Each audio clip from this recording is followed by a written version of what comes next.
Bismillahirrahmanirrahim. Assalamualaikum warahmatullahi wabarakatuh dan selamat sejahtera. Apa khabar murid-murid? Hari ini Cikgu Rafiq akan melaksanakan Flipped Classroom, iaitu pembelajaran melalui maya atau dalam talian atau pembelajaran secara maya, di mana murid-murid akan belajar tajuk sains menggunakan video ataupun link video yang akan disebarkan nanti.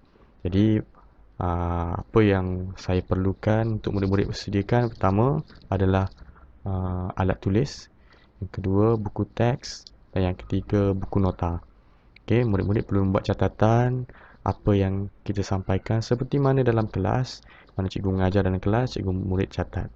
Okey, cuma kali ini kita tidak berdepan antara satu sama lain, jadi murid boleh buat catatan setelah mendengar penerangan cikgu daripada video ini. Okey, semua murid-murid dah bersedia? Okey, tajuk kita hari ini adalah pemeliharaan dan pemuliharaan. Baik, untuk tajuk pemeliharaan dan pemuliharaan ini ada dua bahagian. Pertama, murid-murid akan kenal pasti berkenaan dengan haiwan dan tumbuhan yang terancam dahulu. Okey, kemudian barulah murid-murid akan belajar pada bahagian kedua, iaitu pemeliharaan dan pemuliharaan. Kita pergi yang pertama dulu. Apa objektif pembelajaran kita untuk yang pertama? Bahagian yang pertama ini iaitu tentang haiwan dan tumbuhan yang terancam. Pertama, murid dapat mengenal pasti dan menyaraikan 3 hingga 5 contoh haiwan yang pupus. Yang kedua, mengenal pasti dan menyaraikan 3 hingga 5 contoh haiwan dan tumbuhan yang telah diancam kepupusan. Yang ketiga, murid dapat menjana 3 hingga 5 idea faktor-faktor menyebabkan ancaman kepupusan haiwan dan tumbuhan ini. Okey, jelas? Baik, kita pergi kepada yang kriteria kejayaan. Ini yang murid perlu capai sepanjang kelas kita kali ini. Pertama, murid dapat membina persembahan kreatif menerangkan haiwan yang pupus dan haiwan yang terancam. Okey, kali ini kita akan berada dalam buku nota masing-masing.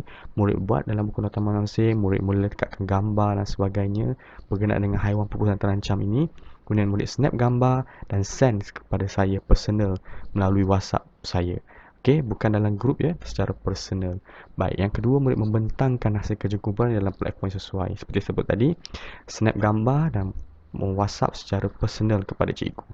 Dan yang ketiga, murid dapat membina peta pelbagai alih punca dan akibat kepupusan haiwan dan tumbuhan. Baik, ini kita akan capai untuk pelajaran kita kali ini. Okay, kita pergi kepada pelajaran kita yang seterusnya. Haiwan yang pupus. Apa yang dimaksudkan haiwan yang pupus? Haiwan yang pupus ialah haiwan tersebutlah tiada lagi di muka bumi ini disebabkan oleh faktor-faktor tertentu. Baik, sekarang cikgu nak murid senaraikan contoh-contoh haiwan yang telah pupus di muka bumi ini. Jika murid-murid dapat menyenaraikan 5 contoh dengan baik, maka murid-murid telah berjaya memahami apa yang disebutkan dengan haiwan yang pupus. Baik, contoh haiwan yang pertama adalah dinosaur. Dinosaur telah pupus lebih kurang berjuta tahun dahulu disebabkan oleh ada teori mengatakan pelanggaran tahi bintang ke bumi menyebabkan musnahlah dinosaur ini. Okey, yang kedua, burung dodo. Okey, burung dodo merupakan burung yang tinggal di Kepulauan Mauritius yang pupus disebabkan oleh aktiviti pemburuan manusia. Yang ketiga, singa laut Jepun. Okey, yang keempat, harimau dahan Taiwan, dan yang kelima, ikan lumba-lumba sungai China. Baik, itu 5 contoh haiwan yang telah pun pupus di muka bumi ini. Jika murid dapat menyenaraikan lebih daripada 5, itu sangatlah bagus. Okey, cikgu galakkan murid senaraikan lagi 2 contoh haiwan yang telah pun pupus. Okey, so menjadikan contoh kita menjadi 7 contoh haiwan yang telah pupus. Okey, baik, seterusnya, apa yang dimaksudkan pula dengan haiwan yang terancam? Spesies yang diancam kepupusan. Haiwan yang terancam ini bermaksud haiwan dan tumbuhan tersebut semakin berkurang populasinya disebabkan oleh beberapa faktor juga. Haiwan tersebut masih lagi ada, cuma berkurang populasinya. Itu beza tadi. Haiwan yang pupus sudah tiada, haiwan yang terancam masih ada tapi bilangannya semakin berkurang. Okey, apakah contoh? Okey, cikgu nak murid senaraikan 5 contoh haiwan dan 5 contoh tumbuhan yang telah terancam. Okey. Baik, contoh yang pertama adalah anggrek merpati. Contoh kedua, periuk kera. Contoh ketiga, orkid selipar. Contoh keempat, kacip Fatimah. Ini adalah 4 contoh tumbuhan yang telah terancam. Boleh tak lengkapkan menjadi 5 contoh?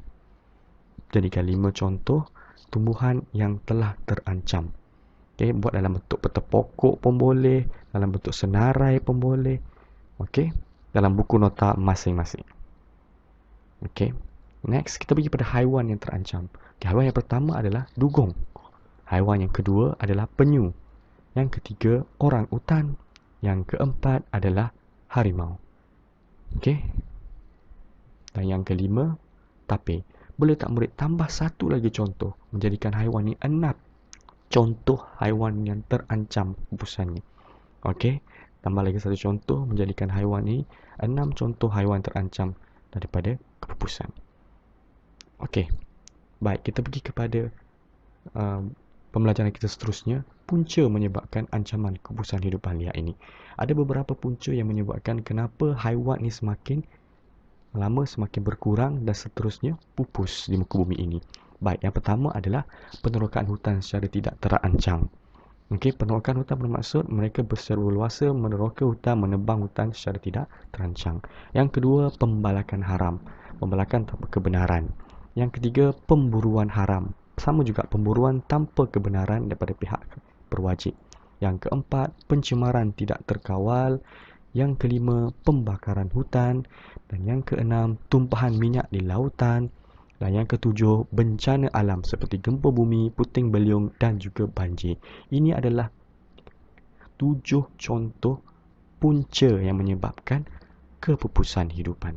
Okey, punca menyebabkan kepupusan hidupan. Baik, sekarang cikgu nak murid buka nota masing-masing lagi sekali. Cuba murid buat peta pelbagai alih ini. Okey, nyatakan punca dia. Okey, cikgu nak murid senaraikan sebanyak mungkin. Sini ada cikgu hanya ada 3.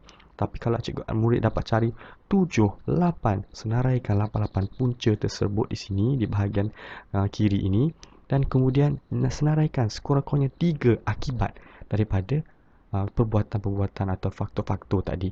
Apakah akibat kesannya kepada manusia, haiwan, terutamanya kepada haiwan dan tumbuhan. Okey, nyatakan 3 akibat di sini. Okey murid-murid. Okey, baik. Baiklah, itu untuk bahagian yang pertama. Ayuh kita semak balik kriteria kejayaan kita untuk bahagian yang pertama ini. Baik, untuk kriteria kejayaan yang pertama, membina persembahan kreatif. Jadi murid-murid bolehlah membina dalam buku nota tersebut haiwan yang pupus. Okey, mula letak gambar haiwan-haiwan tersebut atau dalam bentuk yang lebih kreatif ya. Ataupun dan juga satu bahagian lagi ialah haiwan dan tumbuhan yang terancam. Okey, boleh jadi dalam bentuk terpulang pada murid kreatif. Peta pokok boleh, peta buih boleh, ataupun dalam bentuk yang murid-murid rasakan murid-murid ingin tunjukkan kepada cikgu-cikgu. Okey, setelah siap, minta bantuan ibu bapa snapkan gambar hasil kerja tadi dan murid-murid whatsappkan kepada cikgu secara personal. Okey. Next ialah untuk murid membina peta pelbagai alih. Sekiranya murid dah membina peta pelbagai alih ini dalam buku nota masing-masing, maka tugasan tersebut telah pun murid jayakan dengan baiknya. Okey. Baik, itu sahaja untuk bahagian yang pertama ini. Okey, diharap murid faham apa yang cikgu cuba sampaikan dan kita akan teruskan dengan bahagian yang kedua.